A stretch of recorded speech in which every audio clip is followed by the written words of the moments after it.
What's up, guys? So this is the top 64 Dragon Link Adventurer Punk list by Kojin Lee. So yeah, Kojin's been gracious enough to answer some of the questions we've had about his deck. So I'm going to quickly run through everything that we talked about. We had a really long discussion over Facebook Messenger, and I'm just going to let you guys know exactly what he was thinking and why he picked this deck. So to start off with, he said that he looked at Borderland Dragon and looked at Chaos Space, and he was discussing it with one of his mates, Kieran, and he was saying that both of these cards just look so strong, and so as a result, that's what really made him want to play Dragon Link. And it makes sense. I mean, Borderland Dragon is a really hard card to out. I mean, if you look at its effects, it can't be targeted or destroyed, in addition to the fact that it hits every monster, and it's a negate plus an extender. I mean, this is insane. It's a really good card. And in Chaos Space, we all know Chaos Space is an amazing card. So the combination of this did a really good job for him in terms of creating a deck that he thought would have a really good chance of doing well at UK Nationals.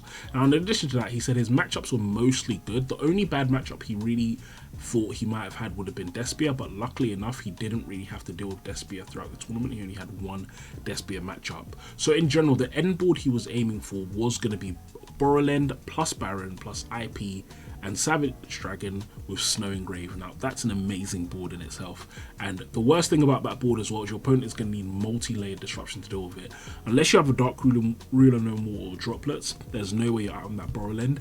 And if you don't have either of those two, Baron is going to stop you negating whatever else you have. And then IP and Snow as well is really just the cherry on top, which is really great. And Kojin did say as well that once he got to Borderland, most of the times his opponent couldn't out it, and that was giving him the win. Now, he also said that Brave is better than Pure in his opinion, which is why he went with Brave. Really, because the Griffin Rider is just amazing for bringing out that early Baron. Because obviously, you summon the Griffin Rider, you summon a hand trap, or you summon Red Rose Dragon or Rock Rose Dragon. You go straight into your Baron before you've even started your combo, which is just amazing.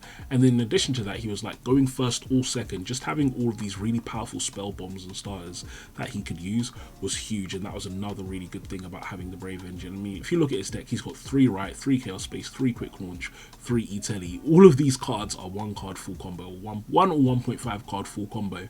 And then in addition to the fact that he has Gamma in his deck, I mean, it makes it very hard for his opponent because they want to hand trap these cards.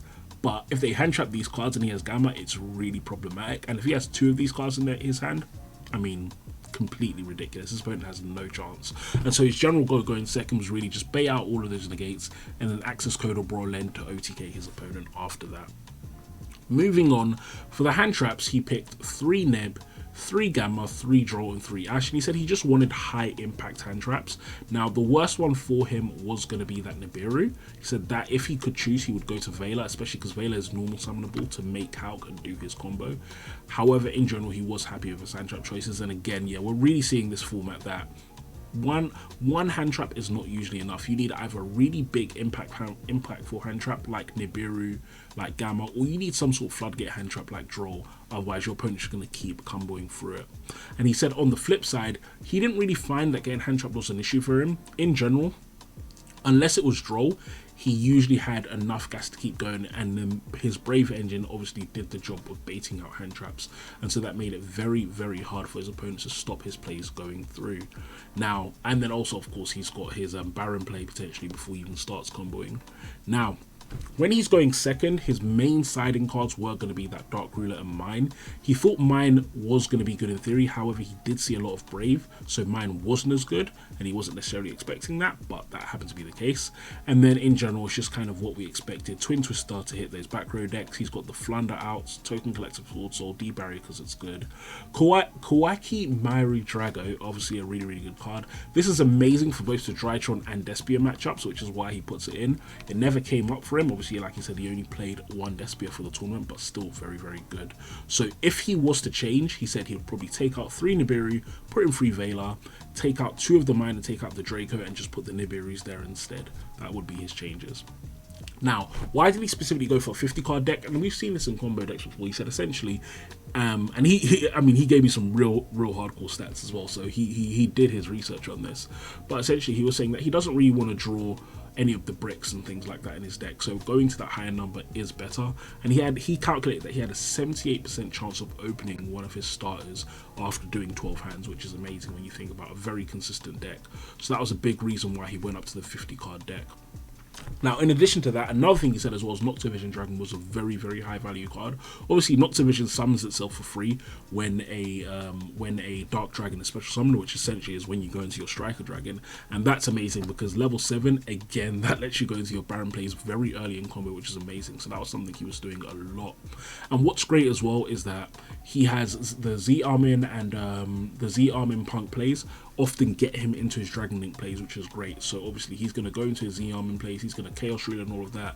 That's going to mill some cards, and then next time you see he's already got his Dragon plays in rotation, which is just really, really good for his deck.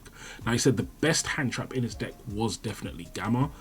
Gamma was amazing because obviously it allows him to stop one of the key plays of his opponents and make a suboptimal board, and then from there it's very easy for him to just wrap up their board and kill them.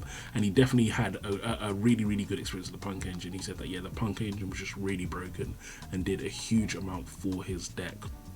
And then on top of that, shooting Rise Dragon, after it sent Snow to the graveyard, shooting Rise Dragon becomes level 3. And so this is what I was saying about the engines feeding into each other, because it's a level 3 dragon, which means shooting Riser can now be used to make Striker Dragon. So literally, after doing all of his Punk plays, he gets straight into his Dragon Link plays without having to play extra bricks or anything like that, which is really, really great. Now, in terms of how he sequenced his plays, he did say that his Brave plays were always the priority to do first, and because he really just wanted to bait out those negates. His Dragon plays were the more important plays because he saw Broland as his win condition, so he'll do his Brave plays and then get into his Dragon Link plays, and okay. And most of the time, Broland, he said that getting to Broland and maybe having like a hand trap in hand, to be honest, that was fine. That was enough to beat most opponents. And this was another reason why he didn't really like Nibiru, because obviously having a Broland on your board, you don't want to out your own Broland with a Nibiru, which was great. Now, moving on to this as well, is that the biggest weakness of this deck, he did say, is that Dark Ruler. He said Dark Ruler going second is obviously going to be really problematic for your end board, but luckily enough that didn't happen to him often. And he said another weakness is going to be Flunder, but he only had one Flunder matchup for the whole tournament, which is really, really nice for him again. So yeah, guys, and then his matchups were 1 Flunder, 1 Eldritch Branded, 2 Sword Soul, 1 Despia, 1 Dragon Adventure, 4 Punk Adventure, and then obviously he lost out in the top 64, unfortunately. Now, in terms of his dice rolls, he said he won only 4 of his dice rolls, so he lost most of his dice rolls and still managed to take the victories, which was really, really, really just great.